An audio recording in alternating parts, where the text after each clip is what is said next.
So good evening all to the 79th session of the Weekly Huddle.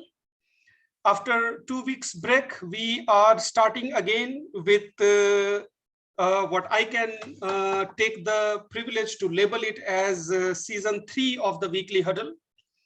You all know me, I'm your host Anup, and joining me today is my friend and co-host Praneeth. We are cardiologists working at Care Hospital. Most of you are aware of the Huddle platform. It's an unscripted audience level interaction where we address common clinical scenarios that we encounter in our daily clinical practice. We try to keep the discussion as practice oriented and keep it as interactive as possible. There is no speaker in this meeting, which means that if any one of you have got any thoughts, you can raise your hand or unmute yourself. As a courtesy, you wait for the other person to finish their thought before you unmute yourself. Or if you just raise your hand, I'll give you a chance to speak. I'll quickly go over today's discussion. And then I typically start with my colleague Praneeth to give his opinion, but because Dr. Pawan will have to leave, I will ask Dr. Pawan his opinion first, and then we will continue our discussion. And I really hope Dr. Pawan's CME gets delayed by half an hour so that he can stay with us till 8 p.m. So this is a 39-year-old male. You can just take me as an example. He's a cardiologist. He had COVID, I believe 8-9 months back, which was very mild. Being a healthcare worker, he was vaccinated with Covishield vaccine, that is AstraZeneca Oxford vaccine. Very early on in the vaccination campaign, that would be January and February of 2021. And he completed his 2 doses of vaccination 1 month apart, which was the recommendation at that time. Now with this emerging Omicron strain and increasing cases worldwide, where a weekly trend would suggest there is about 5 to 7% increase in COVID cases worldwide, many of us are concerned, including this index cardiologist that we are talking about. And there has been emerging evidence of waning immunity with this vaccination. And for the discussion's sake, we will call the first 2 doses as the primary vaccination. So there are few countries which are considering, and few which have already started recommending booster dosing after the primary vaccination. So this index cardiologist that we are talking about is equally concerned about it, and he's inquiring whether he should be getting booster dosing, knowing that his primary vaccination was about 8-9 months ago. So today we are going to discuss booster dose for COVID vaccine, understanding that the experts in India have not yet reached a conclusion whether we should be rolling out booster vaccination for the general public or not. So the question here is, this index person, should he go for booster shot knowing his clinical status? If yes, which vaccine, understanding that he got a Covishield, and the vaccines which are available in India are Covishield, Covaxin, and Sputnik V or 5. What are the role of circulating antibody levels? Which is there a role for testing those and then deciding whether a person should go for a booster dosing or not? And if time permits, we'll talk about a general opinion of the House regarding Omicron variant, understanding that there had been a lot of hue and cry about this particular variant. At least in few countries, it had been showing an uptrend. So with this, I will open the discussion, and Dr. Pawan, if you don't mind sharing your opinion first, and then we'll go to Praneeth, and after that, we'll take it up to rest of the attendees. Thank you, Anup, and thank you, Praneeth. I believe I am audible. Yes, sir, you are audible. Absolutely. So you have asked a lot of questions. I think, which one will we start? Role of booster? Yes, we start with this booster first. Would you recommend this cardiologist to go for a booster dose? See, the question at this point is very, in the sense, there is no clear-cut answer to that. Now, the question of whether really vaccines immunity wanes off, because you're only looking at the humoral immunity, we're not looking at the cellular immunity. We have had few doctors and few people with enough influence to get their T cell, exactly for the spike protein. They have tested in Bangalore, a few of them. Their cellular immunity seems to be good, despite the fact that the humoral antibody levels have come down. So So in that sense, really does the vaccine only work for a year or less than a year? We are not too sure. Yes, the question will come when you're talking about a spike protein given as antigen in the vaccine, such as a Covishield or Moderna or Pfizer. Now, if there is a mutation to that spike proteins which have been used as an antigen in the vaccine, then would you need a booster when there is a mutation such as in Omicron? The problem with Omicron is that there are 32 mutations in the spike protein itself. So majorly what we are thinking is the spike protein that we are giving as an antigen, the mRNA that encodes for the spike protein in the Pfizer and Moderna, or the spike protein that is given in the vaccine such as Covishield, or internationally it is the Oxford Chadox vaccine. In all of these, the problem is that this vaccine, whether it will work against the Omicron variant is no question at this point. Now, if the question is that this vaccine itself will not work, then would a booster actually help? Ideally, a booster vaccine should contain different antigens from different epitopes of the spike protein and whatever other nucleic acid proteins such as the nucleocapsid antigen, the ORB antigen and others. And they should bring up one which covers all different variants. There should be a new vaccine that is generated, such as you see in influenza. Like in influenza, there is always a drift and shift that happens. So every year what we see is a different vaccine comes out based on the prevalent strains that are in the circulation. So ideally, if you need a booster, that booster should be newly developed, not the same vaccine that you are taking. But since that new variant conglomerate vaccine is not available, the question comes is which one to take.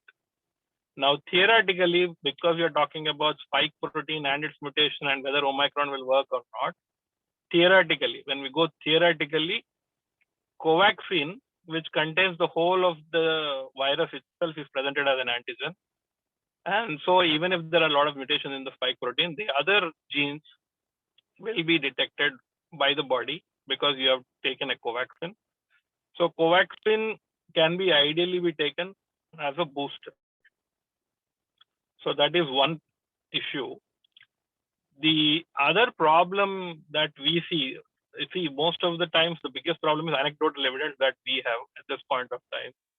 What we have seen is, though we have taken all Covishield and some of the population has taken Covaxin, those who have got admitted into Hyderabad's hospitals, we are not talking about India level or we are not talking about others, in Hyderabad, in the hospitals we have seen is, of those patients who have received the vaccine, 2 doses and have got admitted, if you split a ratio, we have seen 80% of those with Covaxin and 20% who have received Covishield. So that is a concern, but I think there will always be, when you're talking about in-hospital administration, we are only taking at a small number of patients who have got admitted. So we cannot generalize it to the general population. So in that sense, I think if you're thinking about taking a booster, maybe Covaxin is beneficial, taking Omicron into consideration.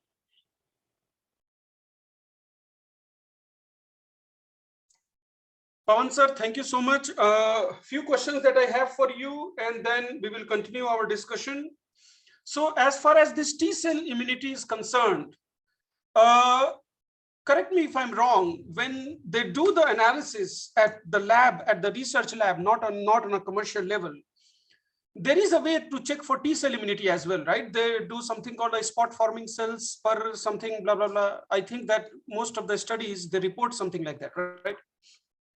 Yeah, they check the vaccine specific T cells, the spike protein that you see given Covishield. They look at T cells that encode for this particular spike protein. Now, that is what they claim. There is 1 or 2 labs in Bangalore that they're doing, and they give you a scatter diagram. They give you some sort of, they use a lot of genetic things. So they use a lot of these markers for those T cells.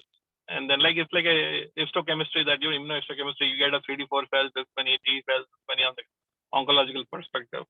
Similar kind, they give you some sort of a spectrophotometric assay through which they'll give you what are these which are coding for those spike protein genre per se. So that is something that we have seen, and yes, it shows your activity levels at certain points. So we are not too sure, but this is what it is. It is something that you can test, and then you can be pacified that yes, you have the T cell. The reason why I asked is because the whole idea that you mentioned that at this point, we don't know whether the vaccine effect wanes off or not. Whether there has been testing not about the antibody level, but about the T cell level. I'm sure that systematically people have analyzed that what happens to these T cell forming units or whatever it's called after 6 months or after 9 months to see if T cells are also active. Antibody levels, we all understand. You just give a sample, it gives you an ELISA-based antibody level. But whether a systematic study of these T cell also has been done or not to document that the immunity wanes off. Do you know of any such analysis or anything? They were doing it, but despite that, it again varies with individual to individual. Probably depends on superadded viral infections and non-specific release of these humoral, in the cellular immunity levels. So, for example, you have any virus, the body doesn't just release antibodies or try to stimulate the thymus and the other glands. They kind of release every other antibody. In that sense, but it won't be as many as that targeting to that particular virus. So, in that sense, you will be having some amount of release of these other T cells, which will have some memory to this. So I think that way there might be some, because those studies that were done were early done in the initial 3 months or 4 months and 6 months up to 6 months. Now I don't remember much. I've not seen again about what about long term, 12 months, 2 years. I've not seen.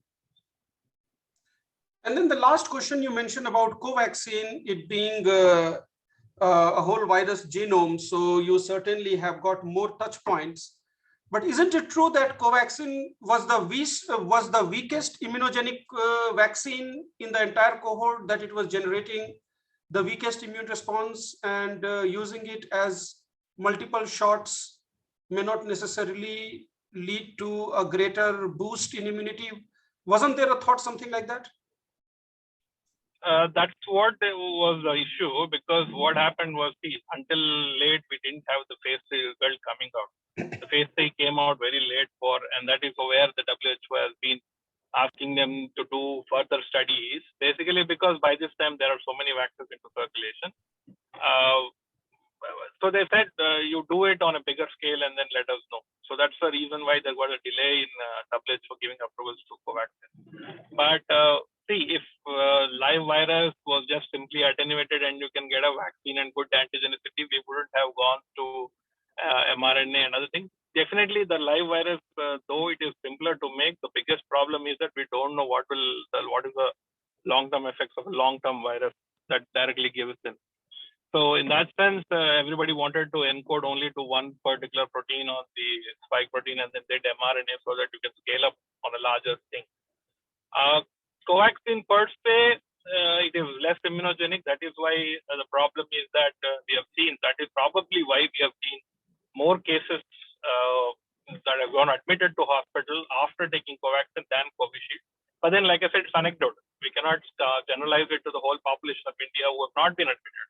It may be preventing many infections, but we don't know. But what we are seeing in the hospitals in Hyderabad, those who have got admitted despite taking 2 doses of vaccine, we have seen Covaxin becomes a major number in such admissions. And then the last question, this is very personal to you. At your personal professional level, are you recommending booster dosing to certain people? Walk us through. What is your current stand? Are you recommending yes, no? If you are recommending, what kind of patient subset and which vaccine? Yeah, tough one. Ideally, nasal vaccine would be the best, but since it is not available now, of those that are available in India, if you look at it, still definitely those at risk population. Those who will carry the infection a lot will be the kids who are going now to school. Schools have opened. So because we have to understand that Omicron has got 6 times more transmissibility than clear in that house gets it. So if, let's say, Omicron is really as contagious as they say, and then you would have the whole lane in the house, which one case would be there. So the way that would spread, then it would be huge numbers. Despite at this point of time, there is no severe case from Omicron coming in. The biggest problem is number of people who are going to get positive with Omicron. So the idea is that still you have to understand that Delta is not completely eradicated from India. Delta is there. We are seeing cases, a lot of cases which we are seeing is still Delta. So the first primary problem would be that if you're not vaccinated, take the vaccination to cover for Delta. We are not worried about covering for Omicron. We are more worried about covering for Delta because it is still the severest form of virus that we have seen, strain of the virus that we have seen. So if somebody has not got COVID before, and if he has taken the vaccine and if the antibody levels are not up to the mark, or if he's got a higher risk factor to get the COVID, like for example, a heart patient or let's say a COPD patient, they might be at a higher risk of developing a severe illness. Again, those with hypertension, those with diabetes, we have seen huge number of patients who have come, especially those who pre-diabetics who are not known to be diabetics earlier, they come with severe decays during COVID. So I think these are the patient population where there might be some consideration for taking a booster. Again, the question comes, which booster? If you can take, if the government gives go ahead, because they have got enough stocks now and there is still some vaccine hesitancy.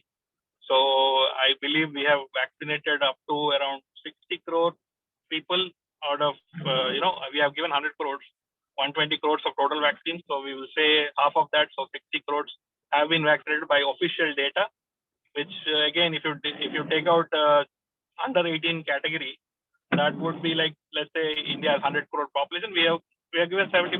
So that should be something like herd immunity numbers that we might have reached already. So in that sense, those with high risk of comorbids, those who have not got the infection, because I still believe those who have got the COVID, severe enough that they sat at home because of the infection or got admitted in the hospital, they have not got the second time infection. So I believe that even if one time infection is protective at this point of time, so if those who have not got the infection as a natural form, maybe they should get a booster. Thank you, Dr. Pawan. And Praneeth, you did put in a few questions, which I will address to later on. And truly speaking, the topic that we are discussing, there are a lot of unknowns. So we'll just be looking for a lot of opinions. I'll just give you a background and then Praneeth, I'll take you for your opinion. So the background is the vaccines, they are currently available.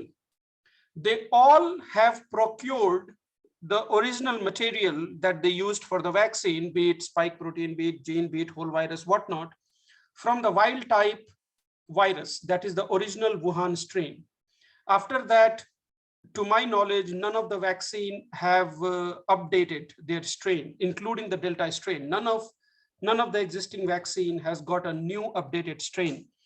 Ideally, we would want, like what Dr. Pawan said, that we would want like influenza vaccine, where we would want the vaccine to be updated with the newer strains. That is not happening. There are a lot of companies which are currently including Delta and or Omicron variants into that. Those vaccines in all realistic scenario probably won't be available in about 4 to 5 months to the world. And to India, we don't know when they will be available. So we are left with whatever we have got. And the question of booster versus not will have to be answered based upon what is available to us. That is scenario number one. Scenario number two is countries like UK and US, they are going for boosters. I will give you a scenario of UK because that is most closely related to us. In UK, even if you have taken 2 Covishield, you would qualify for a booster dose. And the booster can be given in the form of Pfizer mRNA virus or mRNA vaccine or Covishield itself. So Covishield or the AstraZeneca as the third dose of a booster, that also is possible there. Of course, they have tested with multiple other vaccines as well. So in India, if you have taken 2 Covishield and if you wish to take a third Covishield, that would in a way be following what the NHS guidelines are. That is the closest that India can mimic right now. Covaxin, of course, there is no guideline across the world that we can follow. And in India, as I said, we don't have a statement, an official government statement regarding booster right now. So Praneeth, you heard some of this background. You heard what Dr. Pawan said. What is your overall impression about the booster dose? Is it something you would recommend to your cardiology colleague? Is it something that you would consider taking? What is your take on it? Yeah, as you said, lot of unknowns here, Anup. Even lot of the points that you raised, I equally have questions in my mind. So right now for booster, I am literally blank. So I don't have a strong recommendation to take or not. So equally, I've been asked by most of the patients whether we want to take it or not. So the same thing what I'm telling to my patients is that we don't have an official recommendation yet, and most importantly, the first scapegoats will be healthcare professionals. So we haven't got it yet officially. I haven't got it, so I can't recommend you guys to take it. So until we have some clarity of whether to take it or not, until that point of time, let's not panic and wait and watch. So a lot of questions, and I'm here to know about booster doses. Okay, thank you, Praneeth. Anybody else who has got any thoughts to share? Maybe I'll ask Shankar sir to share his thoughts, and then we will go to others. Shankar sir. Good evening to all. The picture is coming. Yes, sir. I have turned off your video. Please go ahead. Okay. Good evening to all. Welcome back to Weekly Huddle. I thank Dr. Agarwal and Dr. Praneeth after a 2-week holiday. First of all, I congratulate Dr. Anup Agarwal for his excellent lecture on transcatheter replacement in the recent annual CSI held at Hyderabad. And also I congratulate and at the same time I thank my master teacher, Dr. Somaraju sir, for participating in the PG track program and also delivering VV Shaw oration on practice of cardiology. So coming to the subject proper, here two doses already we have taken, that is Covishield, Chard Ox 119, AstraZeneca vaccine, Oxford vaccine. So in the month of February only we have taken second dose. So for the past 10 months, if you look at the pattern in the experimental data, that the potentiality of the vaccine will lose day by day, and it will be attenuated, and there will be waning efficacy also of the same vaccine. And so now new variants have also come. So definitely we need a booster dose of COVID-19 vaccine. So already FDA and CDC, Center for Disease Control and the Food and Drug Administration of US, they have already, for adults more than 18 years of age who received a primary series of COVID-19 vaccine, they have advised booster dose. Already they are taking. But here, off the record, I am telling, I have already taken a booster dose of vaccine, third dose. This is off the record because there are no government guidelines to take a booster, but booster is a must for especially healthcare personnel and the frontline warriors, but even everybody also. So, and when I suggest that a booster dose is a must, especially after 6 months after the second dose of Covishield or Covaxin. The booster can be from a different group, especially when we have taken Covishield. Covaxin appears to be the better one because few experimental data and a few anecdotal reports also, they tell that the following booster dose, they rose to at least fourfold compared to pre-boost level. And with a heterologous boost, that is Covaxin, which is available with us, it resulted in similar or even higher antibody responses. So those who have taken Covishield, 2 doses, I prefer Covaxin in our India. Otherwise, if Pfizer or Moderna vaccine is available, that is superior over the Covaxin. That is my personal opinion. But recently, in the same annual CSI,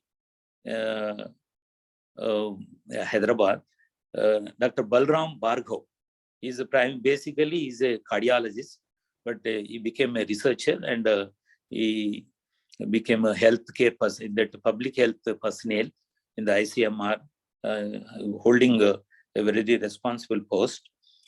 He recommended even Covaxin may be more effective. He stressed this point even in his lecture, that Dr. B.C. Rai oration, that Covaxin may be more effective against Omicron, COVID variant, than other vaccines. That is his opinion regarding the ICMR standpoint of view. So I recommend heterologous boost, preferably Covaxin in India. Those who have taken Covishield, those who have taken 2 doses of Covaxin, they should go for Covishield. That is heterologous, mix and match. And this definitely gives a boost to our immunity, fourfold or more, and even it will, I think it will overcome even the variants also, the alpha, beta, delta, gamma, and even the Omicron. I think that at present, this is my opinion regarding the booster dose. Thank you, one and all. Thank you so much, sir. I have shared an image on the chat box regarding the vaccine mix and match, which was shared on Twitter by Dr. Fayed Yunus. He has emerged to be one of the authorities in COVID discussion, and unofficial authority, I must say. Praneeth, I'm going to read out 2 questions that you put in here, and both of these are going to be unofficial answers, but anybody who is an attendee here can please correct me and add to the answer. The first question is, how difficult is it to take booster dose if one wants to take? Well, so from the Government of India guidelines, you have to go through COVID app to get yourself registered for the vaccination, and COVID app does not have an option for a 3rd dose. So if you go through the COVID app, then there is no option for a 3rd dose. I know of people who have re-registered themselves with a different phone number and whatnot to fool the COVID app and say that they are getting the 1st dose as to speak. In effect, they were getting the 3rd dose. So I know of people doing that. Of course, that is not what Government of India recommends. Whether you would consider it a fraud or not, that is your own viewpoint. But that is one way how people have got the booster dose. I have also been told lately that because the vaccine stocks are quite plenty, that it is relatively easy to get a dose to you without getting registered on COVID app. Again, whether that is permissible or not, I don't know. Whether that is illegal or not, that also I don't know. But certainly these are the ways by which you can do. A lot of my patients have got booster doses, and they have told me that the process that they took to get the vaccine was pretty simple. They just went to a center, they asked for a dose, they got a dose. There was no registration, there was no nothing, there was no certification. Again, I don't know the legality of it, but it is available. And I think it should be easy to get. The second question is who should probably receive the booster dose? I think Dr. Pawan answered partially, and Dr. Shankar also mentioned it a little bit. The NHS pretty much says that if you are more than 18 and if you have any high risk feature, or if you are more than 40, you should get a booster dose. I had one of my patient whose son is a doctor in UK. He was visiting me today in my OPD. I asked him about his experience in NHS, and he said that in the UK, the booster is promoted pretty much to every single person who hits their door. And as I said, they are going for a mix and match approach, where they are preferring Pfizer to those patients who have got Janssen or who have got Covishield before. They're actually giving Pfizer to those people who have got Pfizer before as well. For some reason, if Pfizer is not available, then they are giving Covishield as well. The data from which they draw all this conclusion, the NHS data, that was from a trial which was very heavily quoted in the Twitter discussion. And that trial I have shared on the WhatsApp group, the Weekly Huddle group. That trial is called the Cove Boost trial. And it was done exclusively for the NHS. And a lot of what NHS is doing right now, the data is derived from this particular trial. So I think it is worth looking into by all the attendees. So these are some of the background that that I had for this COVID vaccine. Is there any other person in the attendee who has got their COVID booster? If you could just share your experience, what happened and what made you take the booster dose? Is there anybody other than Dr. Shankar who had taken a booster dose so far? Okay, anybody who wants to share their thoughts about booster dosing, whether they would like to wait? So the hypothetical question that is going to be is, let's say if tomorrow Government of India announces that we should get a booster with either a Covishield or a Covaxin, understanding that Covaxin has not been tested for booster and Covishield has been tested for booster, but in a limited population in the United Kingdom. If tomorrow in a hypothetical situation, if Government of India allows booster dosing, is there somebody who would not take or somebody who would take? And if you could share your rationale, that would be really helpful. Anybody in the attendees? Yeah, good evening, everyone. Hi, Dr. I'm Dr. Bipin from Jharkhand last time. I'll put my public health sector experience to it. The thing is that you mentioned somebody getting booster dose in the name of first dose, second first dose taken as booster dose. So things are definitely really easy that way. But the thing is acceptance when you come to rural areas, especially the part of the globe I am living in, part of India I'm living in, that is Jharkhand and Bihar. Really uptake of the vaccine in rural areas is very poor. Though my district, it is around 74-75% of the population, but nearby districts is somewhere around lagging around 33-34%. We have plenty of vaccines, no doubt, but the uptake, definitely, again, I'm quoting, it's very low.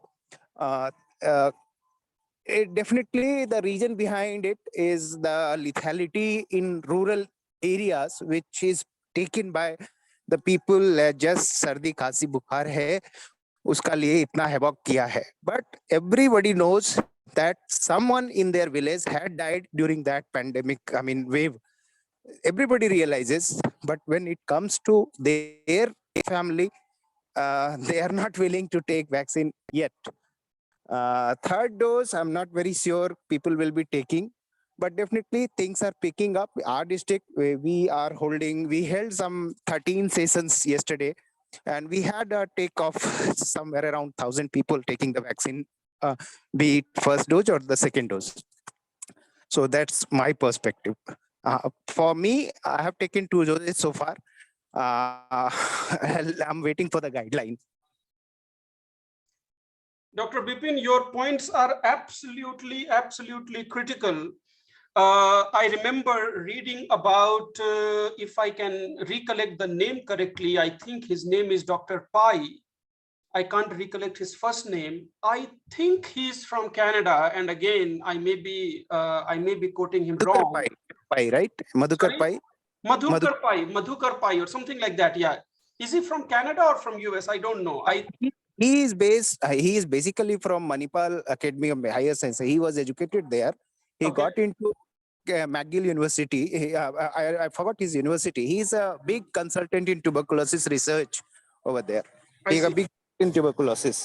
I see. I was reading one of his statements somewhere, and I think it, to certain degree, reflects your sentiment. So there are two aspects of vaccination when we talk about from the population standpoint. One is whether we should be focusing on vaccinating everybody with 1 or 2 doses versus whether we should be focusing on boosting those people who are already vaccinated. Because while the vaccine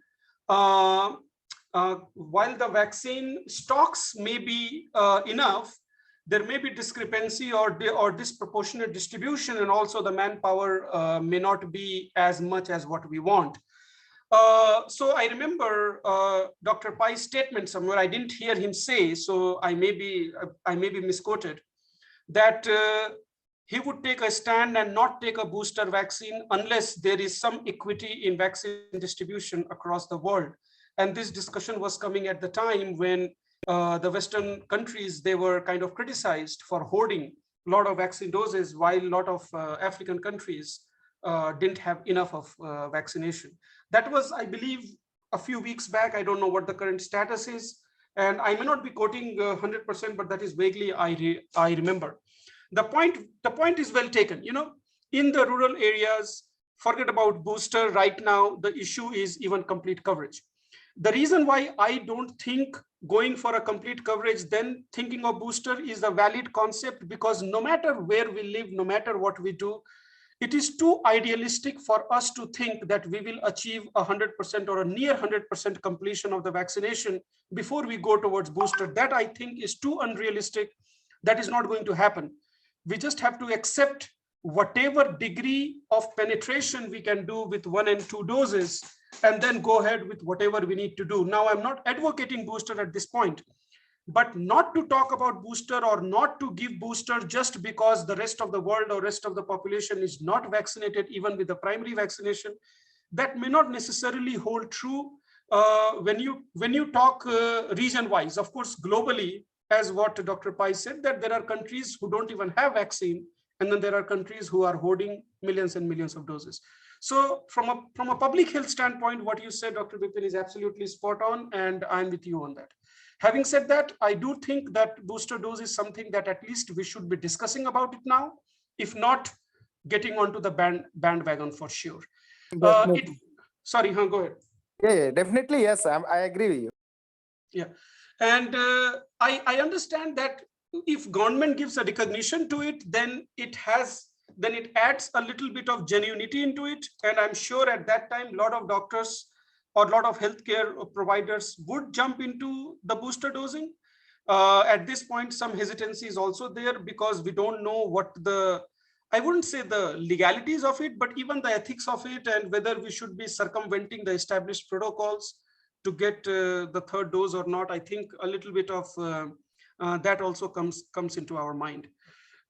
But we are the one who will be answering questions to our patients and friends and families. So I think it is good for us to at least know the current scenario and have a little bit of opinion of ourselves that we can at least share with our friends and our patients. Okay, the floor is open. Anybody else has got any thoughts to add about today's discussion? Anybody who has taken a booster dose, anybody who wouldn't take a booster dose, even if government announces? Shankar sir? When we take a booster dose from a heterologous group, one word of caution is, it has come in the anecdotal reports also, that local and systemic reactions like fever, fatigue, headache, myalgias are more reported, those who have taken heterologous boost. This has to be kept in mind when we recommend a booster dose to everybody, at least to healthcare personnel. Then, Sir, did you take a full dose Covaxin or did you take half dose Covaxin? the same 0.5 ml. 0.5 ml.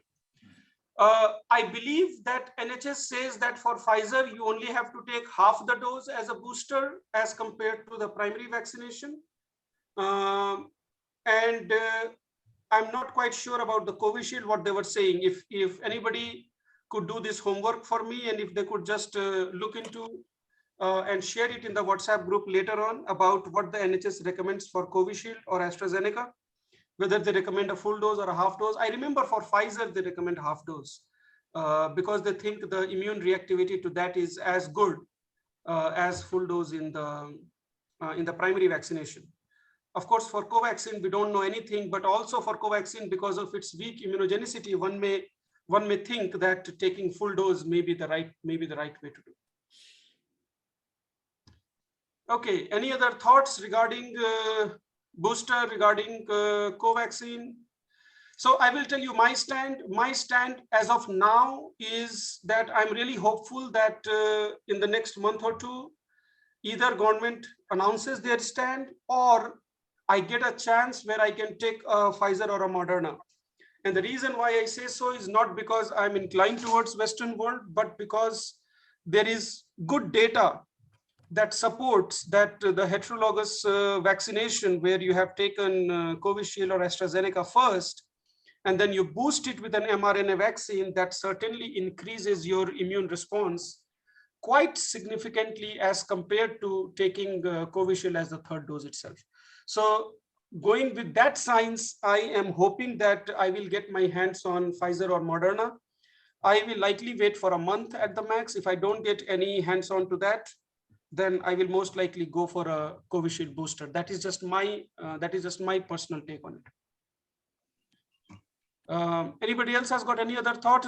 Srinivas Raju sir, you have been awfully quiet. What is your plan? Have you taken a booster? Would you like to take a booster? What's going on?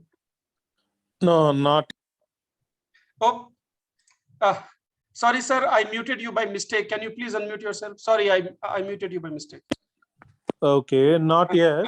Uh-huh. But if we do need to send someone for a booster dose, are we referring our patients outside, or are we able to manage in our hospital itself? That's what I wanted to know. So I am not recommending booster to any of the patients. And the reason why I'm not recommending is because COVID vaccine is still hugely governed by the government of India. And I don't want to recommend something which government of India does not endorse. But many patients come to me asking that, doctor, I want to take a booster dose and I want you to see if my cardiac status is okay for me to take a booster dose, just like how they used to come for the first dose or the second dose. And so I typically clear them to take a booster dose. But I personally, in my professional practice right now, I'm not recommending booster dose to my patients. I really wish I could, because I think patients should get a booster dose, but we just don't have enough knowledge and we don't have guidance from the leadership, from the government leadership yet. Anybody else has got any other thoughts? When we, when we take mRNA vaccine, either Pfizer or Moderna, just like Sputnik also can be taken, the Zydus also can be taken instead of Covaxin in India. But if we go for Pfizer or Moderna, one word of precaution is here mentioned. That is a transient myocarditis is noted in few of the boosted dose cases.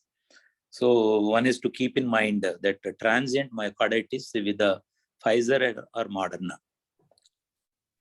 Right, Dr. Shankar, I think your point is absolutely valid. And this is basically the concern that led them to give half dose of Pfizer or Moderna as a booster dose. And I believe that Dr. Eric Topol, in his Twitter account, I believe only yesterday or day before yesterday, he tweeted saying that so far there has not been a single myocarditis case reported in those patients who are taking half dose of Pfizer as a booster.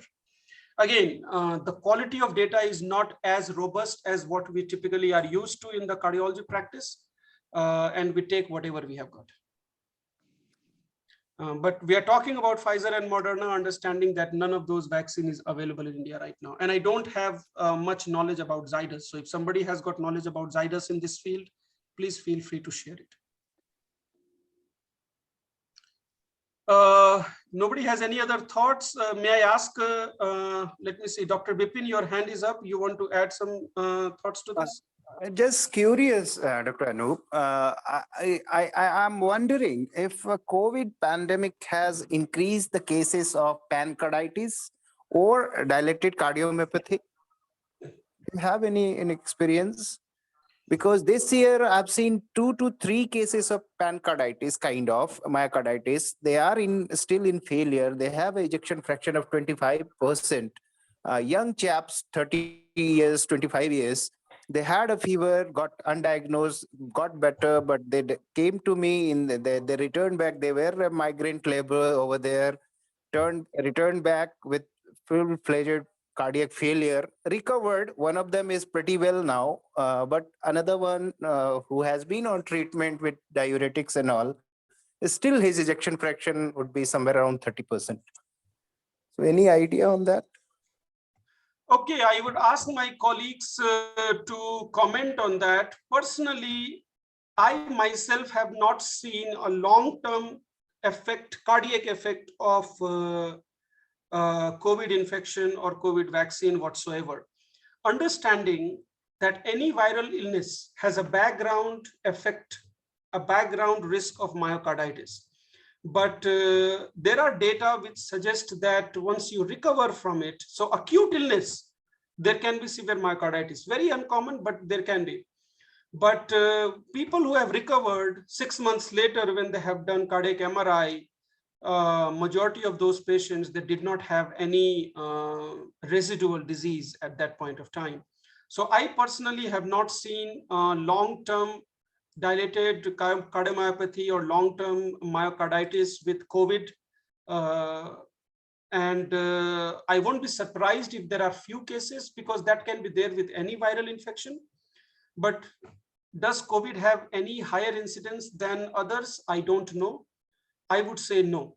Any of my colleagues? So maybe I'll just ask few of my colleagues here, and you can please be brief and tell me whether you have seen any of such or not.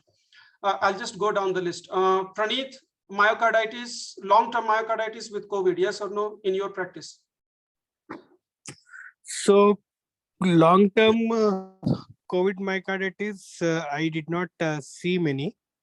And regarding question on vaccine and myocarditis, you really don't know whether that vaccine really produced. There were few cases which I have seen in my OPD where patient had breathlessness or some symptoms after taking vaccine, found to have LV dysfunction. Now we really don't know whether that was an incidentally detected LV dysfunction or it was post-vaccination. You really can't establish the association, but few of those patients definitely are still having LV dysfunction, and I'm managing them as heart failure with reduced ejection fraction. But you cannot establish that. So, and COVID disease per se, many of the patients, I do not see them having a persisting LV dysfunction. Srinivas Raju sir, have you seen long-term myocardial dysfunction in COVID patients, residual myocarditis? I haven't seen any in my last 2 years, Dr. Anup, but probably after vaccine, if a patient develops myocarditis, the troponins would be elevated, and we can say that probably it is because of the vaccination. But otherwise, on long-term follow-up, I haven't seen any myocarditis. Dr. Gopi Krishna, have you seen long-term myocarditis or myocardial dysfunction in your COVID patients outside of coronary disease and whatnot? No, sir, I don't find like any significant difference after COVID. Dr. Saket, could you please share your experience about myocardial dysfunction and COVID? Dr. Saket, I don't know if you could hear me or not. Hello. Yeah. Yes, sir. I have not seen any cases of COVID, myocarditis post-COVID or COVID vaccine. There have been some instances where I've seen a patient getting a vaccine or so, and then within 15 days or maybe a month, or maybe within 15 days, there was some thrombotic event. DVT or like I don't know. I cannot relate it with vaccine. It could be just a circumstantial thing, but I've never seen any myocarditis per se. Right. So thrombotic event we have also seen, and again, as what you mentioned and Praneeth mentioned, it's very difficult to establish causal relationship, but certainly we have seen some of those episodes, some of those as well. Especially after COVID shield. That's what I've been seeing last week. Definitely, definitely. Yes, yes. Dr. Santosh, your experience about COVID or vaccine and leading to long-term myocardial dysfunction? Sir, couple of patients who came with LV dysfunction, new onset, troponins are high and angios were normal. So we thought they are myocarditis, but one patient history of vaccine was around 2 months ago, and one patient had a history of first dose of vaccine 1 month ago. So we're not sure whether it's vaccine induced or just a virus induced, other virus apart from the COVID, sir. So, and I don't know the long-term follow-up of this patient. I have not followed them up, sir. So definitely a little bit of unknown is there. The story of myocarditis was originally started with the mRNA vaccines, particularly the Moderna and the Pfizer. And definitely the story of myocarditis was associated with COVID infection by itself. We know that in about 30–40% of the COVID patients who are admitted, they can have mild degree of myocarditis, and a couple of percent of them, they can have severe myocarditis. But so far, I can't remember any patient who survived the index admission and had a long-term myocardial sequelae. I can't recollect any, but I'm pretty sure that there could be a few patients. Any virus can cause a long-term myocardial dysfunction, no doubts about it. Somaraju sir, if may have you share your thoughts about COVID booster dosing and how do you see it playing in the future? And what would be your stand on this particular topic? Thank you, Anup. It was a nice getting back to huddle, and we missed the last 2-3 weeks. And having said that, first thing I must tell you, I had taken a booster many months ago, and though whether it was helpful or not, I can only say that both my driver and my secretary had COVID, but I didn't have it. Then it was Covaxin, 3 doses, 3rd dose also. Having said that, a lot of us are asking for proof. We know that the practice of medicine is based upon uncertainty, and don't expect to have definitive answers either today, tomorrow, or even day after. When you talk about evidence for booster dose, the evidence is available outside the country, in other countries, and then medicine has no borders. And going on quoting government, going on quoting ICMR, going on quoting somebody else has no meaning in the practice of medicine. When you have access to it, if it is possible, you must do it. And same thing applies to other things we are talking about not only vaccine, but also overall treatment of COVID and dealing with disorders like this and difficult situations like this. Don't ask for evidence. Absence of proof is not proof of absence. You are a clinician. You are doing a lot of things which are no proof daily, even in the practice of cardiology, the procedures we do and the interventions we do, and evidence comes slowly, but you go by what you believe it works for patients, and then that some degree of uncertainty and faith. And same thing applies to even the present situation of COVID. Thank you. Sir, are you recommending booster for your patients? I know you have taken, but are you recommending it to your patients? Yes, I do recommend. Okay. And overall, in the initial part of the meeting, you said the which vaccine is better and which is less. We don't know it. And we found overall the side effects were more with Covishield than Covaxin. And then I have taken Covaxin. Right. I think, sir, it is a very strong statement to say that if two of your close aides got COVID and you didn't, you by all means were exposed to your aides, and still you fortunately got out of it. That gives a good anecdote for us to work our way through and say that most likely this passes a common sense test and it should be adopted by all of us. I can understand the authorities' hesitancy in doing it because they may be still pushing towards more primary immunization of the population rather than shifting their manpower to booster dosing. I can certainly understand that. You don't want to leave your 30-40% population unvaccinated and drive all your energy to those people who have already vaccinated to give them booster. That's certainly not how pandemics are controlled. So I certainly understand the authorities' hesitancy in that. But we as a clinician, whether we should go over and above and start recommending booster to our patients, that's a big conundrum that we need to justify to ourselves. And definitely we can take you from other people's practice, particularly a person like you, who would be a good role model for people to follow. I hope that after today's discussion, we have at least a little bit better idea of where we stand in terms of booster dosing, and further discussion we can carry on our Weekly Huddle WhatsApp group.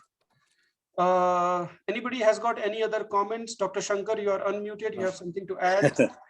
One more practice changing update is the 3-dose series in the primary vaccine group. Instead of 2 doses, the 3rd dose is also suggested in immunocompromised patients like cancer patients, hematological malignancies, organ transplants, patients on immunosuppressive therapy, stem cell transplant.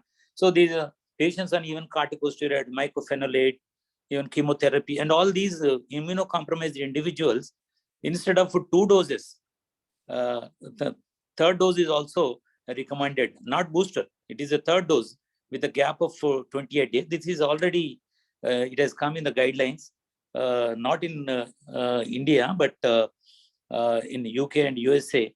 Already the 3rd dose has been accepted there, is already recommended.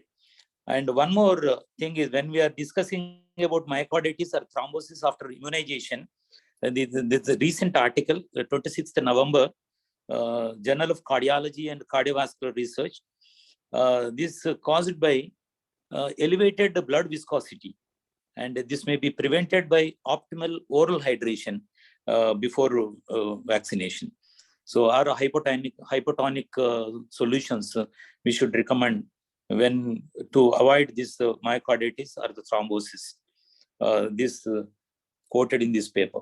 And lastly, if time permits, one Twitter, Devasena is a microbiologist from Madras Medical College. This has been viral. So most of the microbiologists and epidemiologists, they are very much optimistic now because of this Omicron or the 0 micron variant. It is a combination of alpha, beta, gamma, delta variants of corona mutated. And Omicron is a blessing in disguise variant that causes mild infections like common cold with a rapid spread, and is an indicator for the end of the pandemic.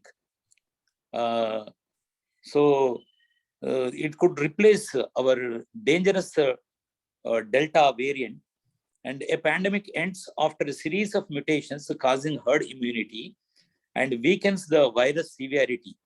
We have reached that change. Time will tell, and too early to comment on this. Who will win? Well, let us see. whether corona or human race. Hope corona harega, hum jeetega. Thank you, one and all.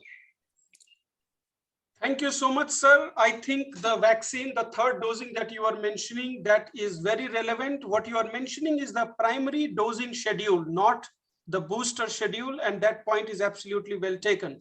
That has been recommended in immunocompromised patients because the understanding is that they don't mount as good of an immune response as an immunocompetent person. So that point is absolutely well taken. I would recommend to the attendees a book. I believe the title of that book is How Pandemic Ends or something like that. The book is available on Amazon. It's an excellent book about the overall pandemics, and the author there, what he does is he gives you a certain pattern of the various pandemics that has happened in the last 150 years and tries to deduce some common features into that. So what you said is also a part of it, that after 4 or 5 waves, there is enough mutation in those viruses that the virus itself kind of kills, and a weak virus replaces a much stronger virus, essentially leading into a low-level endemicity as compared to pandemic situation. Absolutely well thought out idea.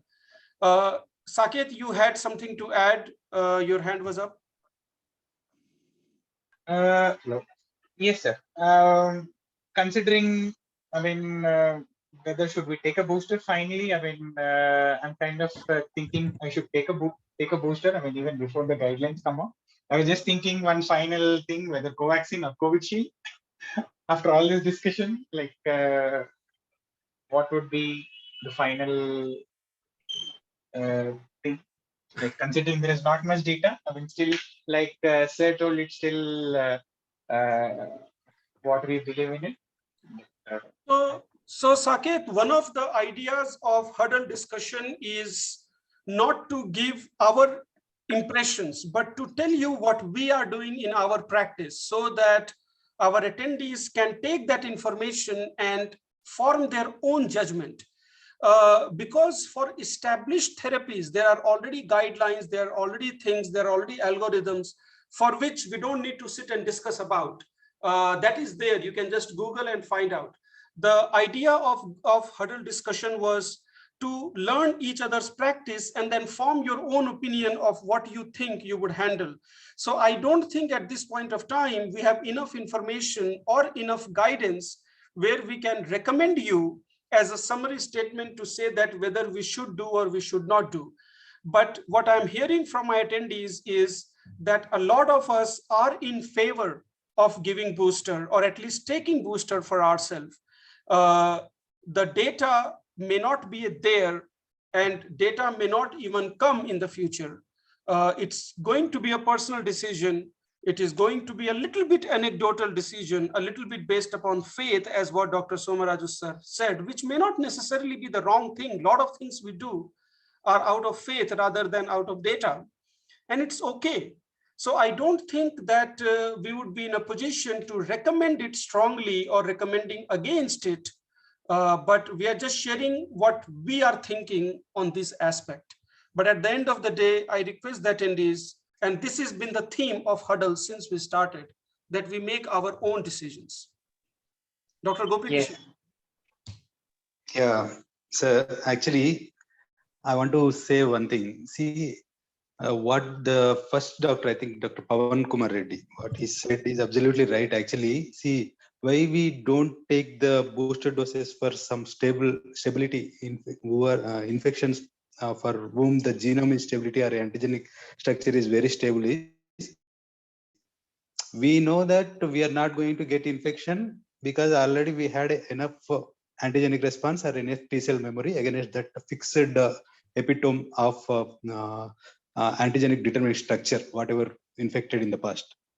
But the thing after the origin of this variant, high variant, we spread the message like if you take a booster doses, we can escape or we can avoid the infections. If we as a expert, if we say more into that matter, it may mislead, because most of the people still not vaccinated. And the new thing is that most of the people who already had a vaccine, they are in a want of vaccines, and they'll go behind they're requesting a government or authorities to give more vaccines to them who are already vaccinated. So it leads to chaos, I think, rather than giving more protection. Because if you follow these things, most of the people still remain as unvaccinated, and those who got vaccinated, they're going behind without any proper evidence about these things. What is your opinion regarding this? Dr. Sir. Anup, Yes, sir. I just wanted to just add something. Sir. We are waiting for evidence. And I just wanted to read out Wolfgang Goethe, the German philosopher and poet. You know what he said? He said, what is general? It is individual case. And what is specific? It's millions of cases. So you have to learn from both. Thank you. Thank you, sir. And Dr. Gopikrishna, I totally concur your thought. And truly speaking, this is a very tricky situation for us. And at a population level, we are going to have a different thought process. At a regional level or a personal level, we certainly are going to have a different thought process. That is how, unfortunately, most of the guidelines also worked. Take it antibiotic use, take it how to manage diarrhea, take it how to manage viral infection. You saw it in the first wave COVID, where people were using medications left and right, where governments kept endorsing, saying that they don't work, because at a population level, it may not have worked, but at an individual level, we make decisions thinking that, or wishful thinking, I should say, that it may work. So I can understand that a widespread recommendation for booster may backfire, but at a personal level, I think that we as a healthcare worker need to have a little bit of stand in terms of what we believe in. Of course, if data is there, then that increases our confidence, which unfortunately won't be here.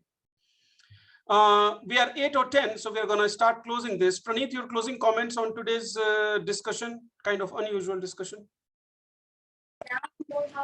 Yeah, no, I think definitely a very valid discussion that we had, and very pertinent to the current situation that we are in.